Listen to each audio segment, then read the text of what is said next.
ይከተል ዘንድ አዟቸዋል ማለት ነው። እሺ አንዴ ሚውት ናችሁ። ሰላም ብያለሁ ወይም ሚውትን አንሳው።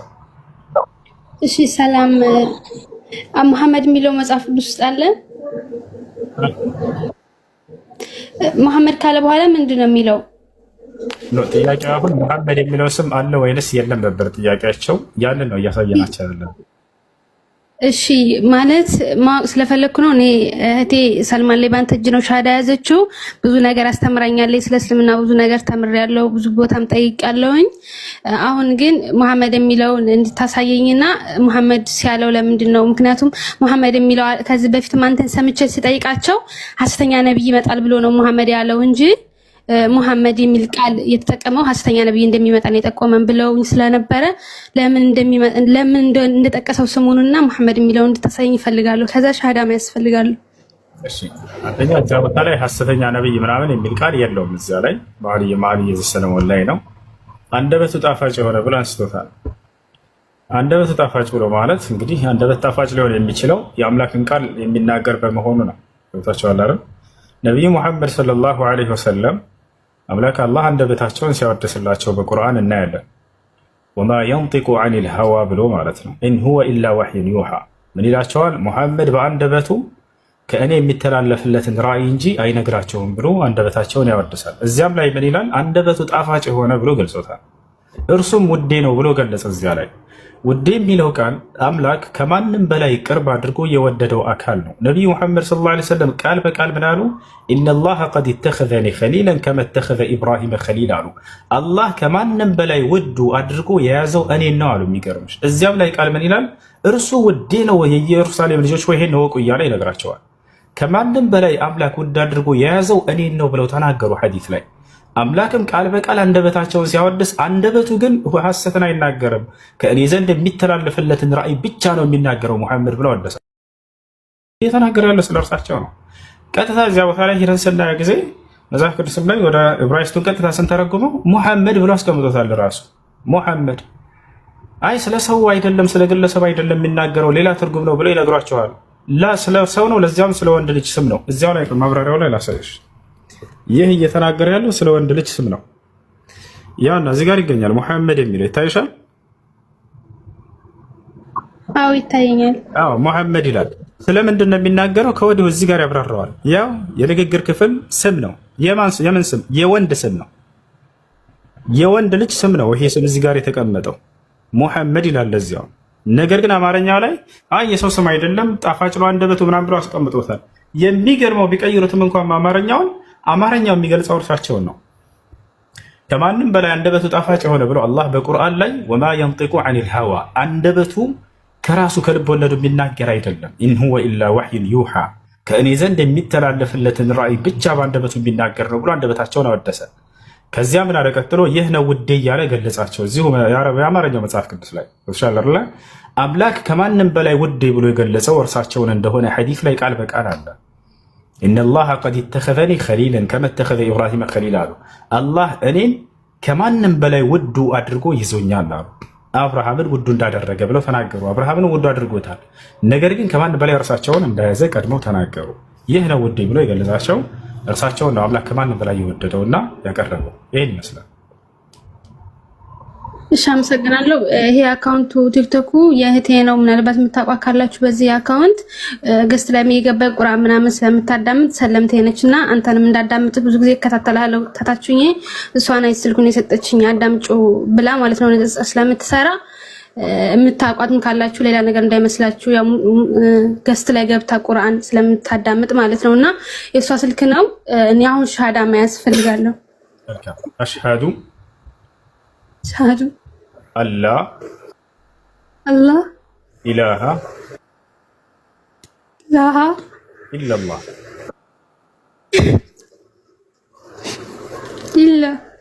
ኢላላህ ኢላላህ وأشهد أن محمدا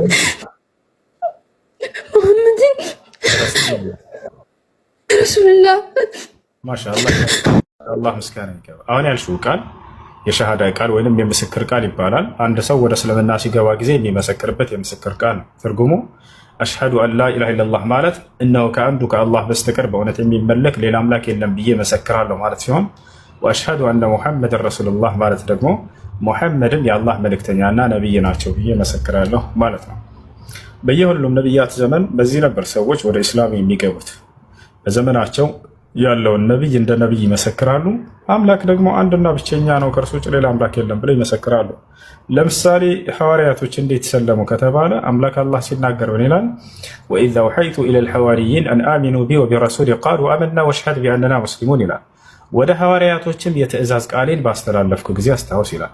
እናላቸው ሐዋርያቶችን አን አሚኑ ቢ ወቢረሱሊ በእኔ በአምላካችሁ በአላህ እመኑ፣ በላኩላችሁ መልእክተኛም እመኑ አላቸው። ሐዋርያቶችን ምን አሉ? ቃሉ አመና እነሆ አምነናል አሉ።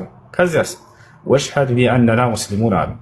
በማመናችን ምክንያት ይህን እኛ ከሙስሊሞች ጋር በእኛ ሙስሊሞች መሆናችንን መስክር አሉ ይላል። የሙስሊምነታቸው ማስመስከሪያ ቃል ምንድን ነው? በአንድ አምላክ ያምናሉ፣ በተላከላቸው መልእክተኛ ደግሞ ያምናሉ። ለዚህም ነው በእኔ እመኑ በእግዚአብሔር እመኑ ብላችኋል አይደል? በእግዚአብሔር እመኑ በእኔ እመኑ። ልክ መጽሐፍ ቅዱስ ላይ በእግዚአብሔር እመኑ በነቢያቱም እመኑ ይባሉ ነበረ። ስለዚህ በአንዱ አምላክ ያምናሉ ትውልድ ሁሉ በየጊዜው በዘመኑ የተላከውን ነብይ ደግሞ እንደ ነብይ እንደ መልእክተኛ ይቀበላሉ። በዚያ አማኝ መሆናቸው ይረጋገጣል ማለት ነው። በዚህ ዘመን ደግሞ ሰዎች ሊያምኑ የሚገባው አንድና ብቸኛ የሆነውን አምላክ አላህን አምነው በጊዜ የተላከውን ነቢይ ሙሐመድ ሰለላሁ ዐለይሂ ወሰለም እንደ ነቢይ በመቀበል ያ ማለት ቀደምቶቹ ነቢያቶችንም እንደ ነቢይ እንቀበላለን። እንደ አብርሃም፣ እነ ይስሐቅ፣ እነ ያዕቆብ፣ እነ ዮሴፍ፣ እነ ሙሴ፣ እነ ዳዊት፣ እነ ሰለሞን፣ እነ ዮናስ፣ እነ ኤልያስ፣ እነ ኤልሳ እነዚህ ሁሉ እነ የሕያ ወይንም ዮሐንስ፣ እነ ዘከርያስ ወይንም ዘከርያ እነዚህ ሁሉ መሲሁ ዒሳ ዓለይሂ ሰላም ወይንም ኢየሱስ፣ እነ ሃሮን እነዚህ ሁሉ ነቢያቶች ናቸው።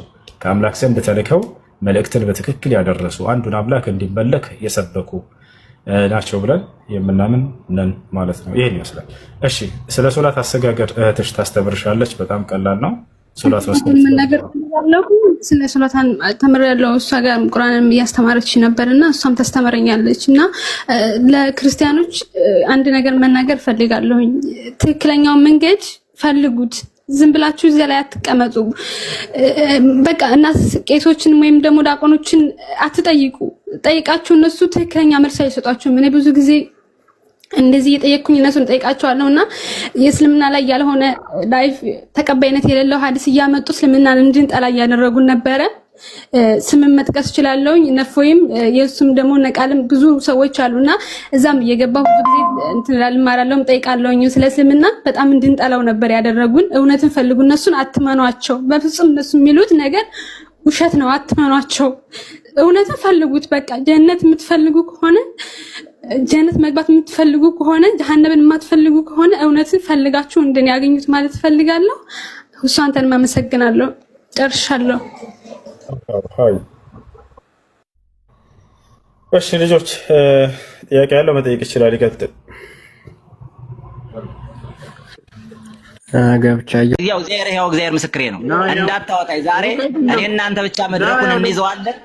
ትክክለኛውን ሃይማኖት እያነበብነው እንሂድ። ቆይ ጨረቃንም በዛው እናገኛታለን። ጨረቃ ስለምታመልኩ የጨረቃ መቼ እንደተነገረች እዛው መጽሐፉ ላይ ላስረዳቸው ለተመልካቾች።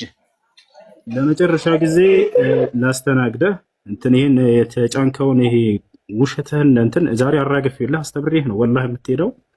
የመጀመሪያው ውሸትህ የሰው ምንድነው? ኦሪት ዘፍጥረት ምዕራፍ 1 ቁጥር 26 ላይ አዳም በአርብ ቀን የተፈጠረው ይላል ብሏል። ነው ተመልከቱ፣ ውሸቱን ከዚሁ ስናየው ና ቁጥር 1 እስኪ አውጣው እያነበቡልህ እዛ ያዘው ያው መጨረሻ እስኪ አንብበው። እግዚአብሔር አሁን አርብ ፈጠረ የሚል ነገር የለም እሱ ጋር። ሰው መጨረሻ አርብ ዕለት ተፈጠረ የሚል አለ የለም? የለም እዚህ ጋር 26 ላይ የለም። ተመልካቾች ይኸው እግዚአብሔር ምስክሬ ነው። ዘፍጥረት 1 ጀምራችሁ እስከ ዓርብ ያሉትን እያንዳንዱ ሰኞ፣ ማክሰኞ፣ ሮብ፣ ሐሙስ እስከ ዓርብ አንብቡት ታገኙታላችሁ። ጊዜ እንዳልጨረሰባችሁ ከሱ ጋር ግን መነጋገር የኛ አይደለም እንዴ? ያው 26 ተወጣለልህ። የት አለ አሳየን።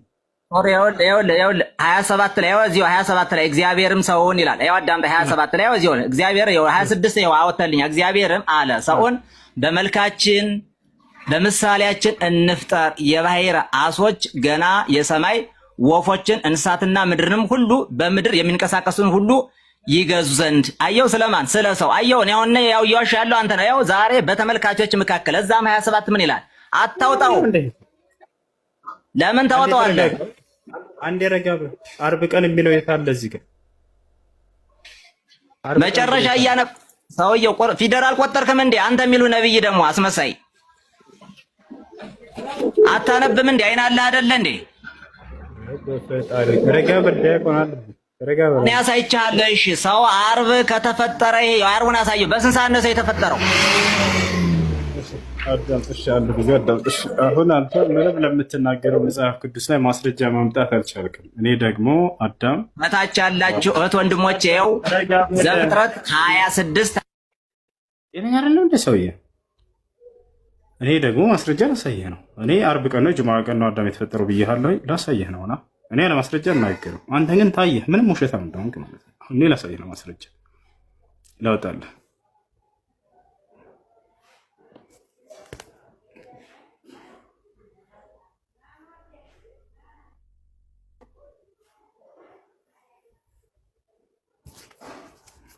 ያ እኔ አንድ ደቂቃ አልቆይም እንትን ስልልህ ሳወጣለህ።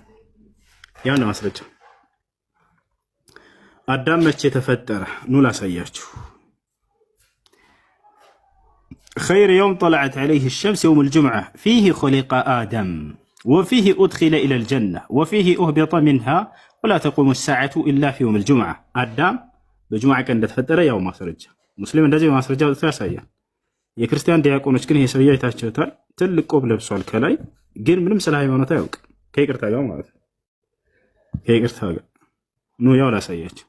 ፀሐይ የምትወጣበት ቀን በላጩ ቀን ዓርብ ቀን ነው። አዳም የተፈጠረው በእርሷ ላይ ነው። አላሁ አክበር። እያችሁ አይደል? አዳም የተፈጠረው በእርሷ ላይ ነው። ገነትም የገባው በእርሷ ላይ ነው ይላል። ወደ ምድርም የወረደው በእርሷ ላይ ነው። ስለዚህ አዳም የተፈጠረው በዓርብ ቀን እንደሆነ ይሄ ቃል በቃ አሳየው ዲያቆን። ኢየሱስን እንደተሰቀለ ታምናለህ? አልተገደለም አልተሰቀለም ብዬ ነው የማምነው። አምላክ አላህ ለእነዚያ ወንበዴ ደደብ አይሁዶች አሳልፎ አልሰጠውም። አክብሮታል፣ አድኖታል። ድምፅ አይሰማም።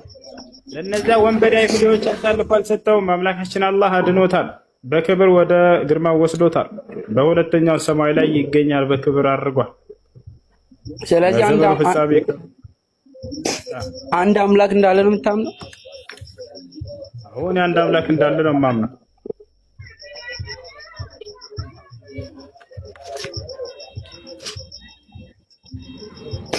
ስለዚህ እሺ መጽሐፍ ቅዱስ ስላሳዊ እንደሆነ ታምናለህ? መጽሐፍ ቅዱስ ላይ ራሱ አንድ አምላክ ነው ያለው። ይህ ሶስት ስላሴ የሚለው ያለው ቤተክርስቲያን አለ መጽሐፍ ቅዱስ ላይ አለ። እሺ መጽሐፍ ቅዱስ ላይ ያለው አንድ አምላክ እንደሆነ ነው የማውቀው። አንተ አምላክ በአካል ሶስት ነው የሚል ካለ አሳየን፣ ችግር የለውም። ልንገርህ። እሺ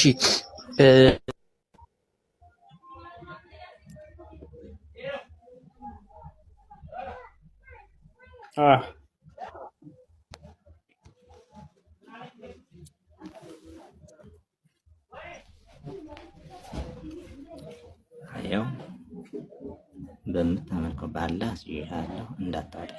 ያው ዛሬ ሶጣይና እሺ ባንቺ ልክበበት እሺ ከንቱ ያስገባ እኮ ነብያቸው ነው ዋናው እየሰማህ ነው? አዎ እሺ ቀጥልሽ። ማቴዎስ ምዕራፍ 28 ላይ እሺ ዘና አምላክ በአካል ሶስት ነው ይላል። አብም ወልድም መንፈስ ቅዱስም አንድ ናቸው ይላል። አረ እንደሱ አይልም፣ አንድ ናቸው አይልም ይላል። ሰደውት አይደል? አሳየኝ፣ ግባና አሳየኝ።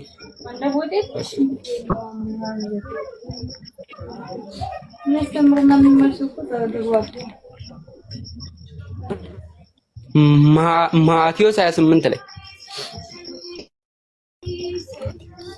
ኦሪት ዘጸአት አንብብለት። አይሰማም ችግሩ። እኔን አላስገባኝ አለ እኮ። የሚሰማችሁ እስኪ እኔን አስገቡኝ። ሪፖርት ያሳየኛል። በኋላ ትገባለህ። እሺ ዲያቆን ከቁጥር 13 ሪፖርት እያሳየ ስለሆነ ነው። ቀጥታ እንኳን እግዚአብሔር ፈጠረኝ ይላል እንዴ? የተፈጠረበትን አዳምን እንኳን የማያምን አንዴ ያንተ ስለማይሰማ ሚውት አድርገው እንደ ዲያቆን። እሺ በኋላ ታወራለህ። ቁጥር 13 ነው ያልከው? ማቴዎስ ነው። ማቴዎስ ወንጌል ይህን ነገር ማቴዎስ ወንጌል ምዕራፍ 28 ያው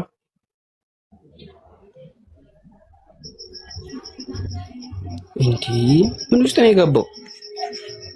ማቴዎስ ወንጌል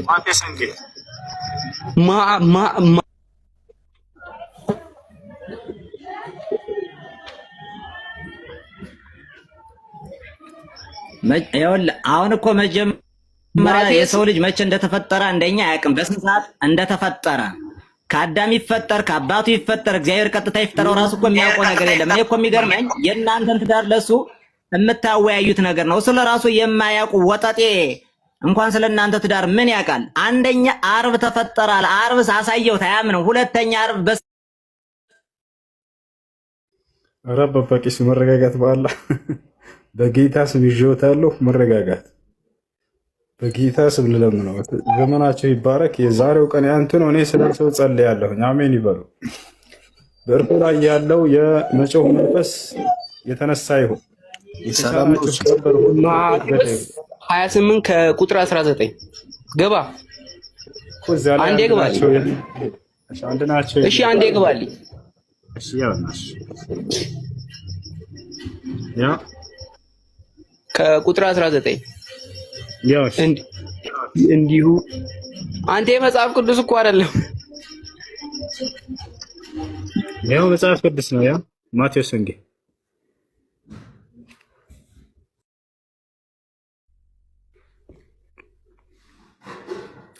ሊዮ እሺ ኤሉል ጥያቄ ምንድን ነው? የኔ ጥያቄ ስለ ቁርአን ነው። እሺ ስለ ቁርአን አመጣጥ ንገረኝ እስቲ። ከሱ በፊት የነበረውንና እንዴት እንደመጣ።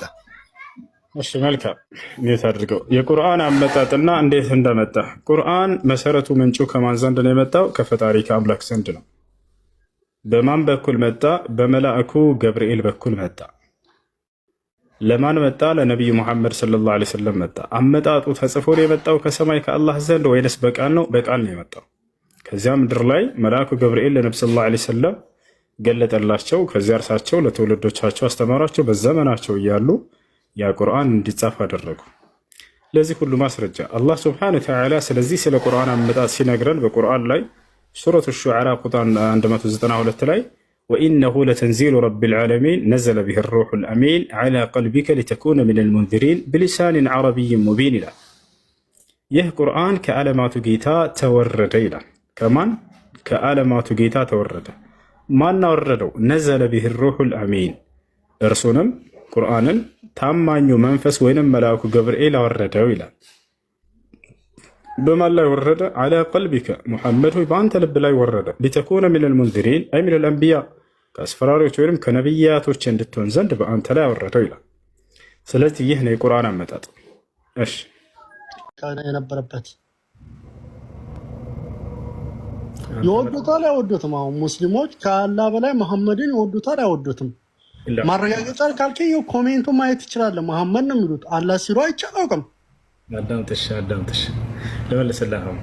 እኛ የምንወደው በማስረጃ አብሽር ማስረጃ እሰጥሃለሁ። የቁል አላህ ሱብሓነሁ ወተዓላ ወለዚነ አመኑ አሸዱ ሑበን ሊላህ ይላል። እነዚያ ያመኑ ሰዎች ከማንም በላይ እኔን ጌታቸውን አላህን ይወዱኛል አለ። እኛ በመጀመሪያ የምንወደው ከማንም በላይ ፈጣሪያችንን አምላካችንን አላህ ነው። ከዚያ ደግሞ እርሱን አምላካችንን ያሳወቀንን የሆነን ያን ነብይ እንወዳለን። ያን አምላክ ያገኘነው በእርሱ በኩል ነው። ያን አምላክ ያወቅነው በእርሱ በኩል ነው። ያ ነው። እስቲ ኮሜንት ላይ ጠይቅልኝና ይጻፉ። መሐመድን ነው የሚወዱት አላህን ነው የሚወዱት? ማየት እፈልጋለሁ። እኔ በማየት ነው ማምኑ። አባቴ ኧረ ወይ እምነታችን ነው እያልኩ ነው። በቁርአን ላይ ሁላችን የተጻፈ እኮ ነው አባቴ፣ እያየሁ እኮ ነው። ለምንድን ነው ሱራት የሚያወርዱት የሚለውን ጠይቀኝ፣ እሱን ልመልስልህ። አላህ ሲባል እኛ ሌላ የምናነሳው የውዳሴ ቃል የለም። ምክንያቱም እርሱ በራሱ የተወደሰ አምላክ ነው። ውዳሴን ከኛ የሚሻ አይደለም። ነቢ ሰለላሁ ዐለይሂ ወሰለም ግን እርሳቸው ወይ ሶላት አውርዱባቸው ተብለን ታዘናል። ስማቸው ሲነሳ ጊዜ አላህ በቁርአን ላይ ላ ተጅዐሉ ዱዓ ረሱል በይነኩም ከዱዓ ባዕድኩም ባዕዳ ይላል። መልእክተኛውን ስትጠሩት በመካከላቸው እናንተን ተራ ሰው እንደምትጠሩ አትጥሩት፣ ከነ ማዕረጋቸው ጥሯቸው ይላል። የእርሱም ምንድነው ሙሐመድ ስል ጊዜ ሰለላሁ ዐለይሂ ወሰለም ይላሉ። አየህ አይደለ? ይሄ ራሱ ይሄን መጽሐፋቸው ለአላህ ያላቸውን ውዴታ ነው የሚገልጸው። የሚገርማል። ለምን አምላክ አላህ ያዘዘውን ትእዛዝ ነው እየጻፉ ያሉት። ስሙን ስታነሱ ሙሐመድን ላ ቱናዲሁ ቢስሚሂ ልሙጀረድ በስሙ ብቻ አትጥሩት ስላለ ነው። እርሳቸውን ሶላት አውርድላቸው። ምን ማለት ነው ሶላት ማለት? አምላካችን አላህ ሆይ ውዳሴህንና ሰላምህን በእርሳቸው ላይ አስፈን እያለን እርሱን ያን አንድ አምላክን እየተጣሩ ነው በዚህ ንግግራቸው ውስጥ። አየህ አይደለ? ነቢዩ ሙሐመድ ሰለላሁ ዐለይሂ ወሰለም መጣና ሰውየው ጠየቃቸው፣ ያ ረሱለላህ ኢነላህ አመረና አን ኑሰሊ ዐለይክ ፈከይፈ ኑሰሊ ዐለይክ? ፈቃለ ለሁ ነቢዩ ሰለላሁ ዐለይሂ ወሰለም ቁሉ አላሁመ ሰሊ ወሰሊም ዐላ ነቢይና ሙሐመድ። አንተ የአላህ መልእክተኛ ሆይ ብለው መተጠየቋቸው፣ አላህ በእርሱ ላይ ሰለዋትን እንድናወርድ አዞናል። እንዴት ነው በእርሱ ላይ ሰለዋት የምናወርደው አላቸው ብለው ጠየቋቸው። ወዲያው ወደ ማን አመለከቷቸው? ወደ አላህ አመለከቷቸው። እናንተ እንዲህ በሉ አሏቸው፣ አምላካችን አላህ ሆይ ውዳሴህንና ሰላምህን በሙሐመድ ሰለላሁ ዐለይሂ ወሰለም አስፈን ብላችሁ እርሱ ነው የምትጠይቁት አሉ። አየህ፣ በዚህ ንግግራቸው ውስጥ አሁን አምላካችን አላህ ሆይ ውዳሴህን በነቢዩ ሙሐመድ ላይ አስፈን እያሉ ያን አንዱን አምላክ እየተማጸኑ ነው። አየህ፣ በዚህ ንግግራቸው አንተ ባየኸው በተደጋጋሚ በውስጥ ምን አለ? አምላካቸውን አላህ እየተማጸኑ ነው። እርሱን አስቀድመው በማን ላይ? በነቢይህ ላይ ውዳሴህን አስፈን እያሉ እየተጣሩ ነው። ይህን ውዳሴ ማን ነው በእርሳቸው ላይ የሚያወርደው? እኛ ብቻ ነን ወይ? ላ ነቢያት ሁሉ በእርሳቸው ላይ ሶላትን ያወርዱ ነበር። አዎ ነቢዩላህ ዒሳ ዓለይሂ ሰላም በሚመጣ ጊዜ ወይንም እንዲሁ ወደ ጀነት በርን ክፈትልኝ ሲባል ጊዜ ዒሳ የዘመኑ ፍጻሜ ላይ ማነው የውመል ቂያማ ኢዝሃቡ ኢላ ሙሐመድን ሰለላሁ ዐለይሂ ወሰለም ይላል። ወደ ሙሐመድ ሰለላሁ ዐለይሂ ወሰለም ጋር ሂዱ እያለ ይህን ማዕረጋቸውን ያነሳላቸዋል። እና ይኸው መላእክቶች የሰማይ መላእክት በእርሳቸው ላይ ሰላዋት ያወርዳል። ማስረጃ የቁል ላህ ስብሓነሁ ወተዓላ ኢነላህ ወመላኢከተሁ ዩሰሉነ ዐለ ነቢይ፣ መላእክቶች በእርሳቸው ላይ ውዳሴና ሰላምን ያሰፍናሉ ይላል። አምላካችን አላህ ሆይ በነቢዩ ሙሐመድ ላይ ውዳሴና ሰላምህን አስፍን እያሉ እርሱን ይማጸናሉ። ያ ነው ለምን ከተባለ የሰው ዘር ሁሉ ከጨለማ ወደ ብርሃን ስላወጡ ባዕድ አምልኮን ከማምለክ አንዱን አምላክ ወደ ማምለክ ስለተጣሩ ይዛቸዋል። ይሄ ነው። ለዚያ ነው በእርሳቸው ላይ ውዳሴ እንድናሰፍን ይፈልጋል። እሺ ሀበን ሀጎስ ደሃንዶ ወንዱ መጠንቀቅ ነው እንጂ ያለበት ለወንድ ተብሎ የሴት ልጅ መብትና ፍላጎቷን መገደብ የለብም። ገብቷል? ለምንድን ነው ወንዱን ልጅ እንዲጠነቀቅ ማለት ምን ማለት ነው? እሱ እኔ ልመልስለት፣ እሱ ይቅርታ እኔ ልመልስለት። ክርስቲያን ከሆነ ማለት ነው። ክርስቲያን ከሆንክ ቤተ ክርስቲያን ስንሄድ ለምንድን ነው ሴቶች ነጠላ ለብሰን ሻሽ አስረን ሳንኳኳል ረጅም ቀሚስ ለብሰን ምናምን የምንገባው? ለምንድን ነው እስቲ ንገረኝ፣ መልስልኝ። መብቷን ለምን ይጋፋል? እሱ ይመልስልኝ። ቆይ ለምንድን ነው የሚገባው ሰው? ነገርኩሽ እኮ እናቴ። ምንድን ነው የምትይው? ቤተክርስቲያን እሱ ቆይ በአላህ ይሁንብክ በነብይክ እሱ እንዳትመልስ አንተ በመድኃኒዓለም እንዳትይ። ሲጀመር በአላህ በይ ምን ታስመስያለሽ አንቺ? ምንድን ነው እዚሁ ማናቅናው ነገር እንዳይመስልሽ። ከነሱ ጋር ስለኖርኩኝ ነው እንጂ የቀየርሽው እኮ እናቴ። ስብሐት ለአብ ለወልድ መንፈስ ቅዱስ እነብራን ሃይማኖትሽን እኮ እናውቀዋለን። መመለስ እንችላለን። የት ነው የምታውቀኝ? መመለስ ይችላል። አንተ ምንድን ነው እሱ የሚናገረው? ምንድን ይሄ ጴንጤ ነው ሲጀመር እምነት የሌለው ከሃጂ። አንተ ከሙስሊም ከክርስቲያን እኩል እያወራክ ያለው ማለት ነው። ተመሳስለ ነው ልንገርህ። እኔ ከሙስሊም ጋር የኖርኩ ሴት ነኝ። ስንት ዓመት ሙስሊም ባትሆኚ እሱ እንደዚህ ፖዚቲቭሊ ሊያወራሽም አይችልም። እስልምና ምን አይጋብዝም። አቤት እሱ አንድ እንዲናገሩኝ የፈቅደህላቸው ነው? እስላም ብትሆኝ እንድትናገሪ እሱ አይፈቅድልሽም? ምን ማለት ነው? አንዴ እንትን ልበል። አይ እሱ አንዴ መልስልኝ። ይሄ ከላይ ያለው አሁን የገባው ሙስሊም ብትሆኝ አይፈቅድልሽም ማለት ምን ማለት ነው? ይቅርታ። እዚህ ቤት ሁሉም ሰው ነፃነት አለው፣ ግን ነፃነታቸው አንድ ገደብ ይኖረው። እንዴ ተናገረኝ እኮ ሄደብኝ። እናቅሻለን። የት ታውቀኛለህ? ነገርኩ እኮ ቤተክርስቲያን አንተ ዝም ብለህ ከእሱ ጋር ልጨርሳ እንዴ? ቤተክርስቲያን ስገባ ራቁቷን ነው ወይ ሴት ልጅ የምትገባው? መልስልኝ አልኩት። ክርስቲያን ነኝ ላለው መልስልኝ። ትክክል አለው እሱ። ራቁቷን አትገባም። ለምንድን ነው የማትገባው ስለው አልመልስ ብሎ ሌላ ነገር ገባ። ታውቃለህ?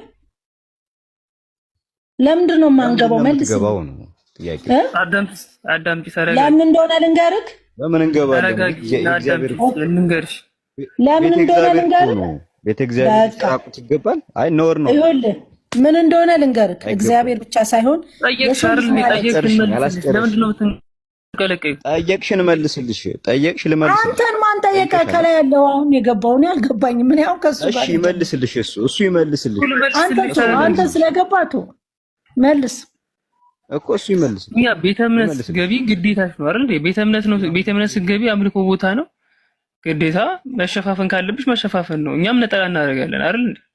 እሷም ፀጉሯን ትሸፈናለች፣ ፊቷን አትሸፈንም አልኩሽ አይደል? የኛ እንደዛ ነው። ግን የነሁሱ ግን ግዴታ ነው። ቤትሽም የሰፈርሽም ቢሆን ፊት ነው ደግሞ ያልኩት። ገብቶሻል? ፀጉር አይደለም። ፀጉር ቢሆን እሺ ፀጉር ብቻ ችግር ላይ ነው። ለምንድን ነው ፊት የሚሸፈነው ነው ያለው? ገብቶሻል?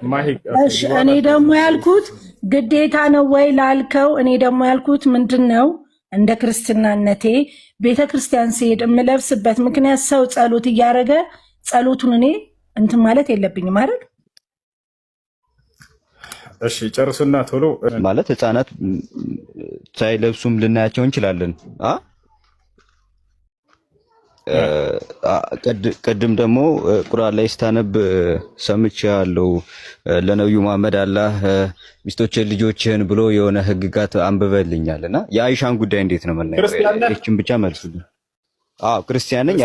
አይሻ ህፃን አይደለችም ወይ? ክርስትና ሃይማኖትን አምላክ ነግሮታል። እግዚአብሔርና ነብያቶች ያውቁታል። ጥያቄ ልጠይቅ ነው የገባሁትና ትመልስልኛለህ ወይስ ልተው? መሰረታዊ ጥያቄዎች እንቀጥልና ከዚያ በኋላ ከወገብ በታች ምናምን እንቀጥላለን። ስለ ወሲብ ተረጋጋ። አሁን እሷ ምንድን ነው ይላል እንደያወራ ክርስትና ሃይማኖትን አምላክና ነብያት ያውቁታል ወይ? ይሄ መሰረታዊ ጥያቄ እንቀጥልና ከዚያ በኋላ ትቀጥላለህ። አብሽር። ስለ ወሲብ ታወራለህ። አምላክህ እግዚአብሔር በሙሉ መጽሐፍ ቅዱስ ላይ ክርስትና ሃይማኖትን ተከተሉ ብሎህ ነው የተከተልከው ወይንስ ከዝም ብለህ ከአባቶች ስላገኘኸው ነው እየተከተልክ ያለው? አይቀጥል። ኦኬ እሱ ጥያቄ የመመለስ አቅሙ የለኝም። አክቹአሊ ዝም ብለህ ነው የምትከተለው ማለት ነው። ስላለባበስ አይደለም፣ ስላለባበስ ጥያቄ ልጠይቅ ግቦት። ዝም ብለህ ነው የምትከተለው ማለት ነው ሃይማኖትህን? ጥያቄ ልጠይቅ። እያወቅሁ ነው ያለሁት ገና። እሺ በቃ ተመልከታች። ጥያቄ ያለው ካለ ይቀጥል። ክርስቲያኖች አላችሁ? ክርስቲያን አለ? ሰላም እንዴት ነሽ? ሰላም አለሽ? አስታራቂው ሰላም አለይኩም ወራህመቱላሂ ወበረካቱሁ።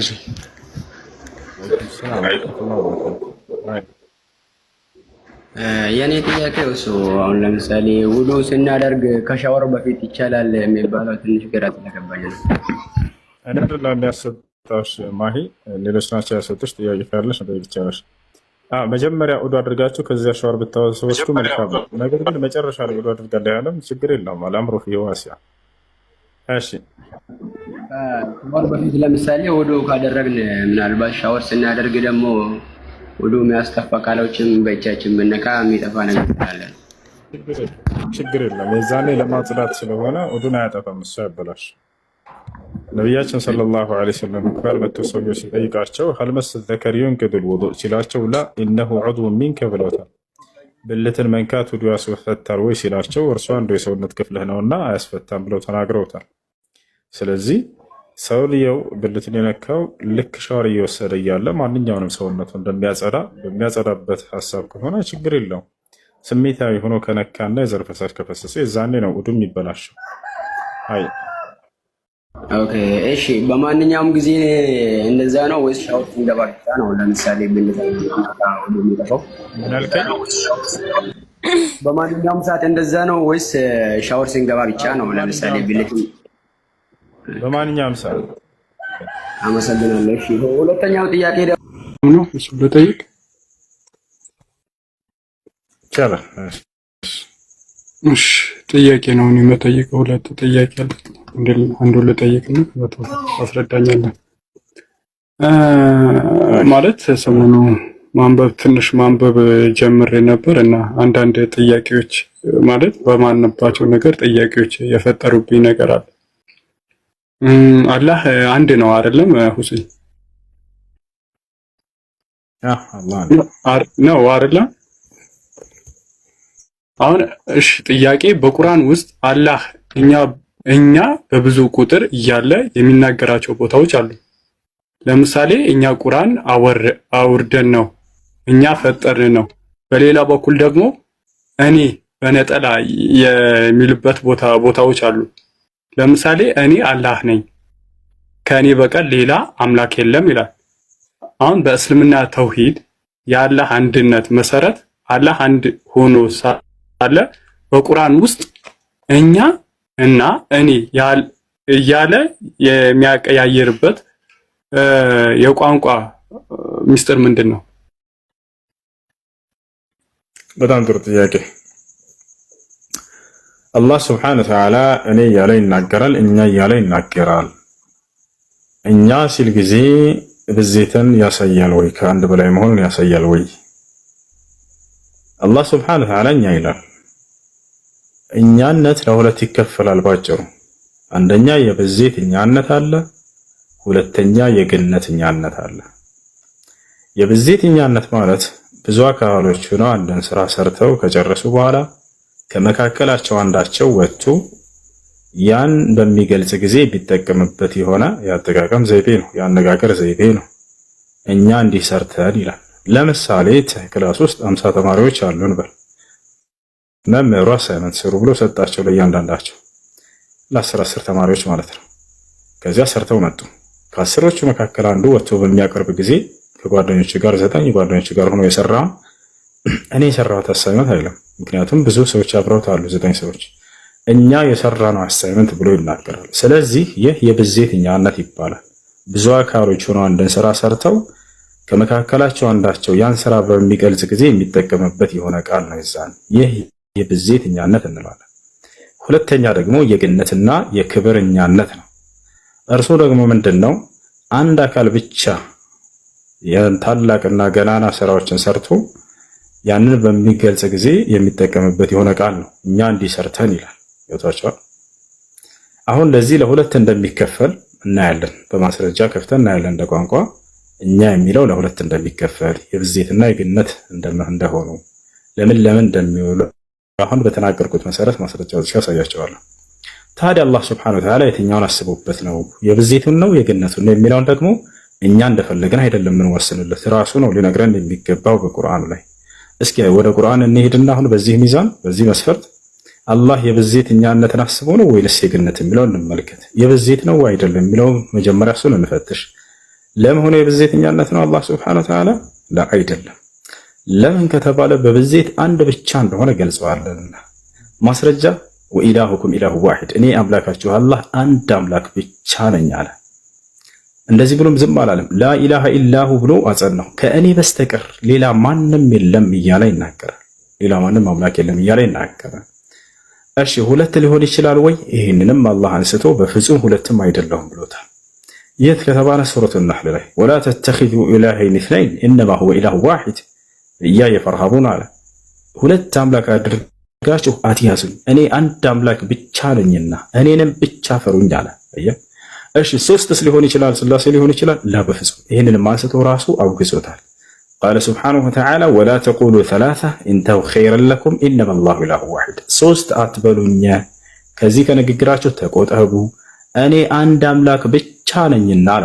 ያረግ የቁጥር አይነቶችን ሁሉ እያነሳ በፍጹም እኔ እንደዛ አይደለሁም ብሏል። ታዲያ ስንት ነኝ አለ? አንድ ብቻ ነኝ አለ። ስለዚህ የብዜት ሳይሆን የግነት አንድነት እንደሆነ ከዚህ እንረዳለን። በብዜት በፍጹም ሁለትነት ሶስትነት ከዚያም በላይ እንደሌለው በርካታ ቦታ ላይ ገልጿል። ስለዚህ አላህ ሱብሓነሁ ወተዓላ እርሱ የክብር ባለቤት ነው፣ የልቅና ባለቤት ነው። እነዚህን ገናና ፍጥሮች የፈጠረ አምላክ አላህ ሱብሓነሁ ወተዓላ ግነቱን ለመግለጽ ነው እኛ እያለ የሚናገረው ማለት ነው። አሁን ለሁለት እንደሚከፈል ይህ እንደ ቋንቋ ላሳያችሁ ማስረጃ ከፍቼ እንመልከት ከሊመት ነህኑ ያውና እንግባ እዚህ ጋር ከሊመት ነህኑ እኛ የሚለው ቃል ለስንት እንደሚከፈል እዚህ እንገባለን።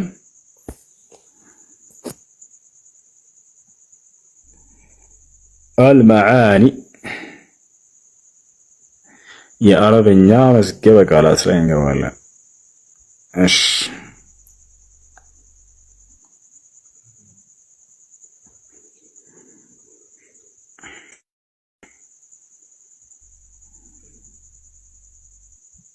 እሺ እሺ እሺ እሺ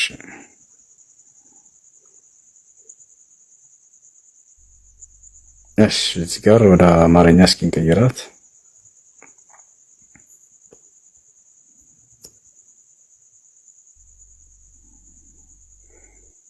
እሺ ያን እዚህ ጋር በቀይ ካለው ጋር እንጀምራለን። ያውና እኛ የሚለው ቃል ይላል ከቀይ ካለው በታች እኛ የሚለው ተለዋዋጭ ስም በአረብኛ ቋንቋ ራሱን የሚያከብርን ለማመልከት ጥቅም ላይ ውሏል። እናም ይህ በቁርአን ውስጥ አላህ እግዚአብሔር ወደ ተርጉሞት ነው ስለ ራሱ ሲናገር የታሰበው ትርጉም ነው። አያርላ ክብሩን ለመግለጽ የሚጠቀምበት ነው። ሁሉን ቻይ የሆነው አላህ ታላቅ፣ ሁሉን ቻይ፣ የላቀ ግርማና ታላቅነት ባለቤት መሆኑ ምንም ጥርጥር የለውም እያለ ይናገራል። ይህ ነው እኛ የሚለው ወይንም ነህኑ ይላል መዝች በአረበኛው ላይ እኛ የሚለው ቃል አንዳንድ ጊዜ በቋንቋው ውስጥ አንድን ሰው በተመሳሳይ አይነት ሰዎች የታጀበ ሲሆን አንድ ሰው በተመሳሳይ አይነት ባይሆንም እንኳ ከረዳቶቹ ጋር አላህ ይራራላቸውና እንዲህ ኢብኑ ተይሚያ የታጀበ ሊሆን ይችላል። ሼክ ኢስላም ተይሚያ እኛ ወይንም እኛ አሻሚዎች መሆናቸው ይታወቃል። ተመሳሳይ አይነት ሰዎች የታጀበ አንድ ሰው ወይም ተመሳሳይ አይነት ባይሆንም እንኳ ከረዳቶች ጋር የታጀበ አንድ ሰው ወይንም ራሱን ከፍ የሚያደርግና ሌሎች ጋር የሚቆም አንድ ሰው ሊያመለክት ይችላል። ምክንያቱም የተለያዩ ስሞች ስላሉት እያለ ይናገራል። እንዳጠቃላይ አንድ ሰው ራሱን ክብሩና ልቅናው ለመግለጽ የሚጠቀምበት የሆነ ቃል ነው። ብዜትንም እንዲሁ ያመለክታል አንዳንዴ። ነገር ግን አላህ ሱብሓነሁ ወተዓላ የትኛውን አስቦበት ነው የሚለውን ለማወቅ የዛኔ ወደ ቁርአን ስንመለስ ጊዜ እርሱ በዜት እንደሌለው አንድ ብቻ እንደሆነ ይገልጽልናል ማለት ነው። እሺ ይህን ይመስላል። እዚህ ጋር እንትናላለንም እንጂ በደንብ ያብራራላችሁ ነበረ። ይሄ አሁን ያሳየኋችሁ በቂ ነው። አንድ አካል ብቻውን ክብሩና ልቅናውን ለመግለጽ